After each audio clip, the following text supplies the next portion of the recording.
تم کیا کر رہے ہو؟ بوائے فرینڈ گرل فرینڈ کیا کر رہے ہو؟ جھوٹ، سود، بدماشی، عیاشی.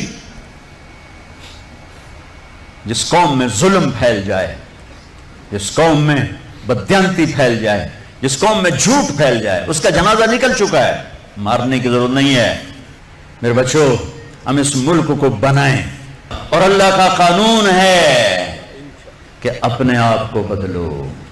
ان اللہ لا یغیر ما بقوم حتی یغیروا ما بانفسہم. طارق جمیل سے شروع کریں کہانی. مجھے پھر اقبال یاد آتا ہے. تجھے کیوں فکر ہے اے گل دلے صد چاک بلبل کی، تو اپنے پیرہن کے چاک تو پہلے رفو کر. یہ جو تم تھوڑے سے بچے بیٹھے ہو نا، اور ادھر پردے میں بچیاں بیٹھی ہیں، تم آج سے اس ملک کی فلاح کے لیے جینا شروع کرو. لہذا ہم کیا کریں؟ جو نبوت کا طرز ہے، اپنے آپ کو بدلو، اپنے آپ کو بدلو. میں اس دیش میں جھوٹ نہیں بولوں گا، اس دیش کو جھوٹ سے پاک کر دو. میں اس میں ظلم نہیں کروں گا، اسے ظلم سے دھو دو. میں یہاں دھوکہ کسی کو نہیں دوں گا، اس کو دھوکے سے پاک کرو. میں سود پہ نہ پیسے رکھوں گا، نہ سود لوں گا، نہ سود کے قرضے لوں گا، نہ سود پہ کاروبار کروں گا. میں اپنے ماں باپ کے پاؤں دھو کے پیوں گا. اپنے سے شروع کریں. میری نماز نہیں چھوٹے گی. اب لڑکے لڑکیاں کٹھے پڑھتے ہو، میری نظر کبھی بے حیا نہ اٹھے گی. یاد رکھنا میرے بچوں، جس کی نظر بے حیا ہو جائے، دنیا کے جنید بغدادی اس کے دل کو نرم نہیں کر سکتے. اس کا دل پتھر ہو جاتا ہے، اس میں خیر جاتی نہیں. میں انہی وادیوں سے نکل کے مدرسوں میں گیا ہوں. میں گورنمنٹ کالج لاہور میں پڑھا، میں سنگر تھا گورنمنٹ کالج لاہور کا، ڈانسر تھا. میں نے اس غلاظت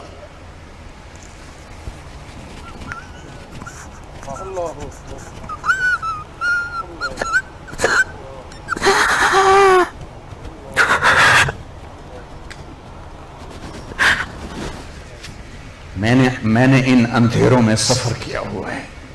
میں نے ان ابلتے گٹروں کا پانی پیا ہوا ہے. میری راتیں ایسی خوفناک گزری ہوئی ہیں. میں کسی عالم گھر کا نہیں تھا، ایک بڑے زمیندار کا بیٹا تھا.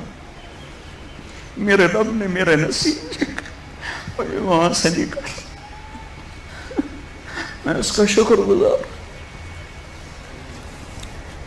اپنی جوانی کو داغدار نہ کرنا، 2 ٹکے کے نہیں رہو گے. میرے بس میں نہیں ہے کہ میں لڑکیوں کی تعلیم الگ کر دوں، لڑکوں کی الگ کر دوں، لیکن یہ تو کہہ سکتا ہوں کہ اپنی نظروں کو حیا سکھا دوں، انہیں حیا کا سرما لگا دوں. ورنہ میرے رب کی قسم، ذلت کے سوا کچھ نہیں. پاک دامنی اور حیا جیسا زیور کائنات میں کوئی نہیں ایمان کے بعد. چند دن پہلے مجھے ہندوستان کے لوگ ملے انڈیا میں.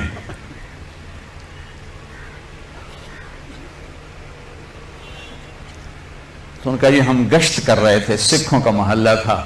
تو ایک بوڑھی خاتون آئی کہ بیٹا میرے پتروں نے بھی مسلمان بناؤ. میں مسلمان ہاں، میں 47 پکڑی گئی ہوں، میں مسلمان. میری ساری اولاد سکھ ہے، کوئی نہ مسلمان بنا چھوڑو. میں آج تائیں ایمان اپنے ہاں نہ لایا. ایسی لاکھوں بیٹیاں تھیں. اگر ناچنا گانا ہی کرنا تھا تو انہیں ذبح ہونے کی کیا ضرورت تھی؟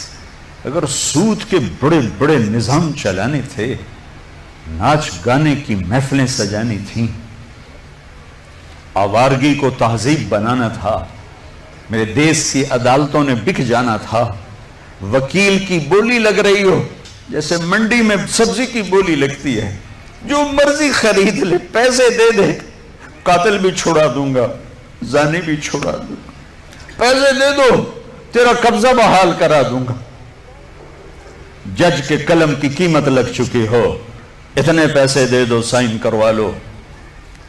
عدالتیں عمارتوں کا نام نہیں ہے، عدالتیں انسانوں کا نام ہیں. جب انسان بھیڑ بکری کی طرح بکنے لگیں، جب قانون کے قلم کی بولیاں لگیں، جب مالدار کے لیے اور قانون ہو، غریب کے لیے اور قانون ہو، طاقتور کے لیے اور قانون ہو، حکمران کے لیے اور قانون ہو، مخالف کے لیے اور ہو، اپنوں کے لیے اور ہو، تو وہ جنگل ہے، وہ جہاں افریقہ کا جنگل ہے. وہ کینیا اور تنزانیہ کا جنگل دنیا کا سب سے بڑا جنگل ہے، ابھی دیکھ کر آیا ہوں میں، ہماری جماعت چلے کی تھی، یہ اس سے بھی بڑا پاکستان ہو یا کوئی دیش ہو، میرا دیش ہے، میں اس کے لیے آنسو بہا رہا ہوں۔ پولیس کے رویے مالدار کے لیے اور، غریب کے لیے اور، طاقتور کے لیے اور، پیسہ دینے والے کے لیے اور، رشوت دینے والے کے لیے اور، ظالم کو پوچھنے والا کوئی نہ ہو، مظلوم کی سننے والا کوئی نہ ہو۔ یہ کیسی عدالتیں ہیں جہاں مظلوم کی صدا نہ پہنچ سکے؟ یہ کیسا انصاف ہے کہ مظلوم کو انصاف لینے کے لیے اگلی نسل تک کا انتظار کرنا پڑے؟ یہ کیسا انصاف ہے جہاں گھر بک جائیں، جائیدادیں بک جائیں اور پھر بھی وکیل کی فیس پوری نہ ہو؟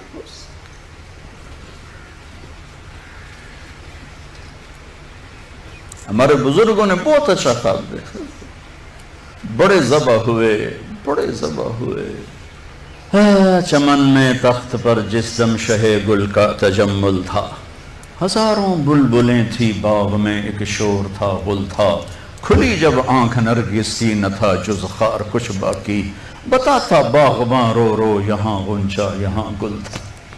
اپنی تاریخ پڑھو اللہ کے واسطے، تم بھی کیسے نادان نسل ہو ہماری کہ صرف پیسہ بنانے کو اپنی زندگی کی منزل بنا کے بھاگے جا رہے ہو۔ پیسہ ہی سب کچھ، دولت ہی سب کچھ، عزت ہی سب کچھ، شہرت ہی سب کچھ۔ ایسی بیکار زندگی، ایسی بے مقصد زندگی۔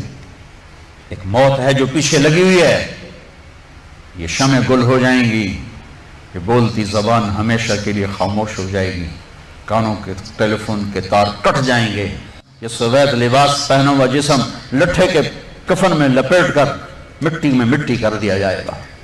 پھر ایک دن آئے گا کہ تیرے جسم کو کھانے والے کیڑے بھی مٹی میں مٹی ہو جائیں گے۔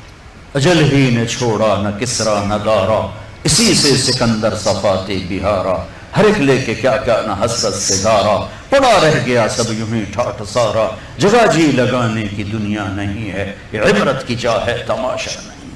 6 لاکھ انسان ذبح ہوئے، تو مجھے کبھی خیال آتا ہے کہ یہ امت اللہ کے سامنے پیش ہوگی، اللہ کے نبی کے سامنے پیش ہوگی، اور پاکستانی 6 لاکھ کے سامنے بھی پیش ہوں گے، اور ان کے ہاتھ ہوں گے اور ہمارے گریبان ہوں گے کہ ظالموں ہماری بیٹیوں کی عزتیں نیلام، ستلج ہمارا قبرستان بنا، راوی کی لہروں نے ہمیں کفن پہنا، چناب کی مچھلیوں کے پیٹ ہماری قبریں بنے، ہماری ہڈیاں بحیرہ عرب میں جا کے گریں، ہماری معصوم بچیاں آج بھی کفر کی قید میں زندگی گزار گئے، ان کے بچے جنتے روزانہ ان کے ضمیر پہ کیا قیامتیں ٹوٹتی ہوں گی۔ ساری دنیا پھری ہے، ایسا خطہ کہیں نہیں دیکھا، ایسی خیر کی شکلیں کہیں نہیں دیکھی، ایسے علم والے، ایسے زہد والے، ایسے نوجوان۔ برائی اگرچہ ہے لیکن جو خیر کا پہلو میں اس ملک میں دیکھتا ہوں پوری دنیا میں کہیں نہیں دیکھتا، پوری دنیا میں۔ تو میرے عزیزو، ہم اپنے اللہ سے اس نعمت کے شکرانے میں وہ کریں جو اللہ ہم سے چاہتا ہے۔ ہم اس ملک کو ٹھیک کریں کہاں سے؟ طارق جمیل سے۔ یہاں وہ یہ کر رہا ہے، وہ یہ کر رہا ہے، اس کو بند کر دو، وہ دیکھو کی کر گیا، وہ کی کر گیا۔ اندھے ہو جاؤ، بہرے ہو جاؤ، گونگے ہو جاؤ، اپنے عیب دیکھو، اپنے عیب سنو، ضمیر کی آواز سنو، دل کی دھڑکوں سے اٹھنے والی باتیں سنو، اور پھر قرآن سامنے رکھو، قرآن پڑھو۔ تم سب سے کہتا ہوں قرآن پڑھو تاکہ ممبر پر بیٹھنے والے کا تمہیں پتہ ہو کہ یہ ہمیں پیغام دے رہا ہے یا آگ لگا رہا ہے، یہ ہمیں نفرتوں میں دھکیل رہا ہے یا محبت کے پھول دے رہا ہے۔ اور اپنے نبی کی زندگی پڑھو، میں کسی فرقے کا ترجمان نہیں ہوں، میں اسلام کا ترجمان ہوں، یہ بھڑکتی آگ ہے جس نے سارے خرمن کو جلا دیا ہے۔ میں اکیلا کہاں تک بولوں اور کیا کیا بولوں، لیکن میرے سامنے ایک واقعہ ہے کہ جب ابراہیم علیہ السلام کی آگ بھڑکائی گئی تو گرگٹ کرلا، وڈا کرلا، اس نے آ کے پھونکیں، اور نامرادہ تیری پھوکا نال کڑی اگ بات جامنی، لیکن ایسی نحوست اس کے لیے مقدر میں آئی کہ میرے نبی نے فرمایا جہاں گرگٹ ملے اسے قتل کیا جائے۔ گرگٹ زیادہ تر